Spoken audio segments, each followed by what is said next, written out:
शौकीन होते मान चंदन के थापक थुआ चंदन लगा गालन तक लगाओ और थापक थुआ चंदन के बढ़िया वस्त्रन के बढ़िया माला के बढ़िया इत्र के।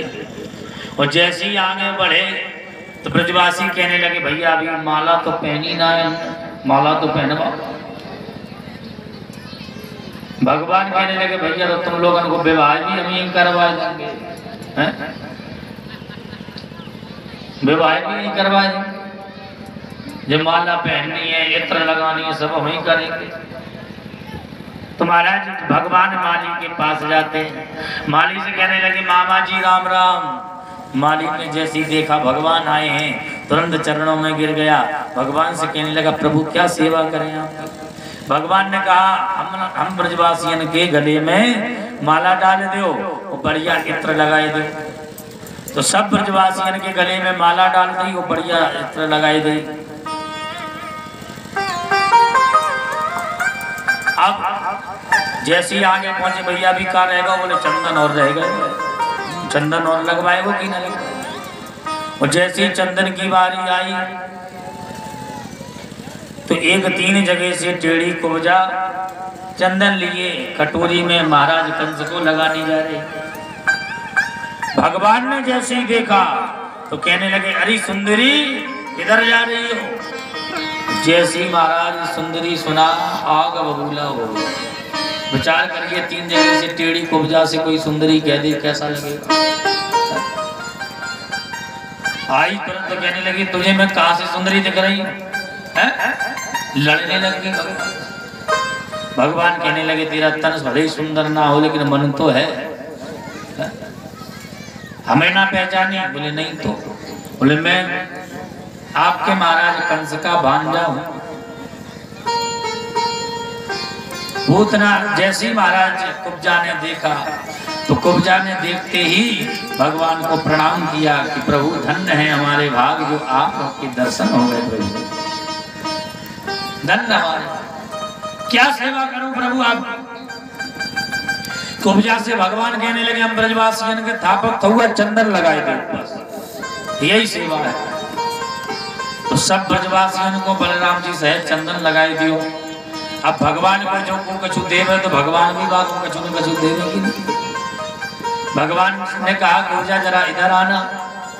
जैसे ही कुब्जा पास में आई देखिए तो भगवान ने अपना दाहिना पैर कुब्जा के पैर पर रख दिया, बायां हाथ उसकी कमर पर रखा, दाहिना हाथ उसकी ठोड़ी पर लगाया। और बलराम जी कहने लगे भैया क्या कर रहा है। कन्हैया कहने लगे भैया अपना पीछे मोड़ो घुमाए ले, जो कर रहा हूँ जो कर लेंगे। बोलो राधे। तो जैसे ये कहा बलराम जी ने पीछे मोड़ो घुमायो, कन्हैया ने ऐसा झटका लगायो कि 3 जगह से टेढ़ी कुब्जा सीधी हो जाती है। महाराज बारंबार चरणों में प्रणाम करने लगती। बोलो भगवत्सल भगवान। कुब्जा के ऊपर भगवान ने कृपा, धनुष यज्ञ बनाया। धनुष यज्ञशाला बनी थी, यज्ञशाला जिसमें धनुष रखा हुआ। और जैसे ही धनुष यज्ञ जिसमें यज्ञ में यज्ञशाला में धनुष रखा हुआ था प्रवेश कर गए, द्वारपालों ने रोका नहीं भगवान। क्यों? क्योंकि उन्होंने सोचा ये तो 10-10 वर्ष की छोड़ है, ये क्या धनुष उठाएंगे। भगवान ने जैसे ही प्रवेश किया तो जैसे ही देखते देखते करेण बामेन बाएं हाथ से धनुष उठाया और देखते ही देखते धनुष का भंजन कर देते हैं, तोड़ देते हैं। बोलो राधे राधे। अच्छा राम अवतार में भी धनुष तोड़ा और कृष्ण अवतार में भी धनुष तोड़ा। तो अंतर इतना है कि राम जी ने धनुष तोड़ा तो दाहिने हाथ से तोड़ा और कन्हैया ने धनुष तोड़ा तो बाएं हाथ से तोड़ा। अर्थात क्या, जो शुभ कार्य किया जाता है वो दाहिने हाथ से किया जाता है और निष्कृष्ट कार्य जो है बाएं हाथ से होता है। ये भाव लिखा।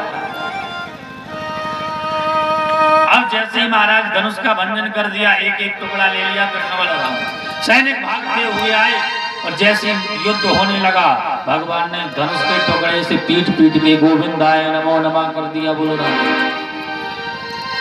ये धनुष कहां से आया था? ये धनुष जो है परशुराम जी का दिया हुआ धनुष था। एक बार कंस जो है जिस पर्वत पर तपस्या कर रहे थे परशुराम जी, कंस जाता है उस पर्वत को उठाकर तौलने लगता है, कितना वजन है इस पर्वत में। वो जब तौलने लगा तो महाराज तपस्या कर रहे थे परशुराम, तो देखा ही ऊपर नीचे क्यों हो रहा है। नीचे उतर के आए, देखा कि कंस लिए यहाँ। तुरंत जैसे फरसा निकाया, मारने का प्रयास किया, तुरंत कंस चरणों में गिर गया। तो जो शरण में आ जाए उसे क्षमा कर देना। प्रसन्न हो गए, लेकिन बल पे भी प्रसन्न हो गए कि इतना विशाल पर्वत ये तौल रहा, इतना बल है इसमें। बोले ये धनुष ले जाओ, और ये याद रखना जिस दिन ये धनुष टूट जाएगा, जो तोड़ देगा वो तुम्हारी मृत्यु करेगा, वो समझ लेना तुम्हारी मृत्यु निकट आ जाएगी। बोलो राधे। इसमें 33,000 टन का वजन था धनुष में। भगवान ने बाएं हाथ से ही उठा लिया।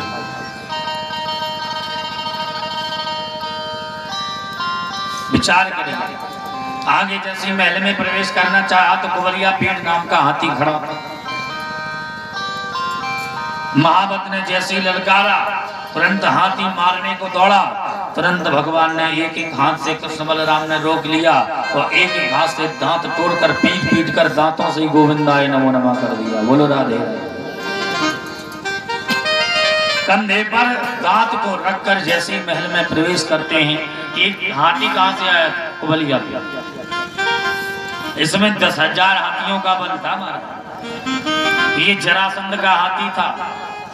एक बार जरासंध के बगीचे से भाग के आता है और कंस के बगीचे को उजाड़ने लगता है।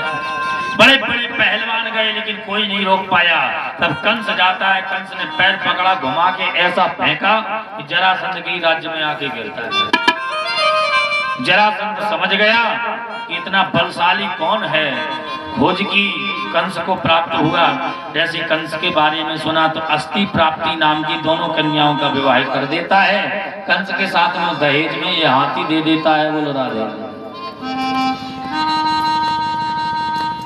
हाथी दे देता।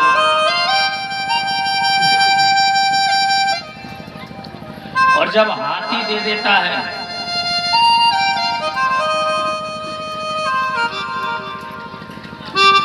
तो वही हाथी का आज भगवान ने उद्धार। और जैसे ही अखाड़े में कूदे महाराज कृष्ण बलराम, देखिए चारों मुष्टिक आ गए युद्ध करने के लिए। चारों मुष्टिक सल्टो सल से कहने लगे, हम तो छोटे छोटे बालक हैं, तुम कहाँ पहलवान विश्व भेजे। चारों मुष्टिक कहने लगे, अरे तुम न बालो न किशोरस्तम, न बालक हो न किशोर हो, बलशालियों में बलशालियों से भी श्रेष्ठ हो तुम तो। भगवान की बड़ाई करने। भगवान कहने लगे, ज्यादा पिटने का शौक है तो हो जाएंगे, तो हाँ आ जाओ। तो फिर चारों मुष्टिक भगवान से लड़ने लगे और सल तो सल बलराम जी से लड़ने लगे। और एक एक ऐसी मुष्टिका का प्रहार भगवान ने किया कि दोनों का गोविंदाय नमो नमः। सल तो सल के पैरों को पकड़ा, ऐसे घुमा के फेंका कि आज तक पता नहीं चला कहाँ गए बलराम जी। बोलो राधे।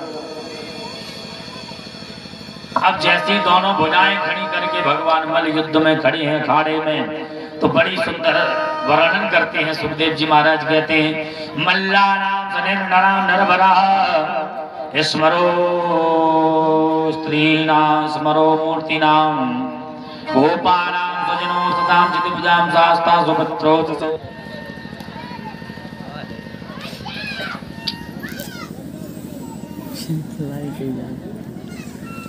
कौन है तुम्हारे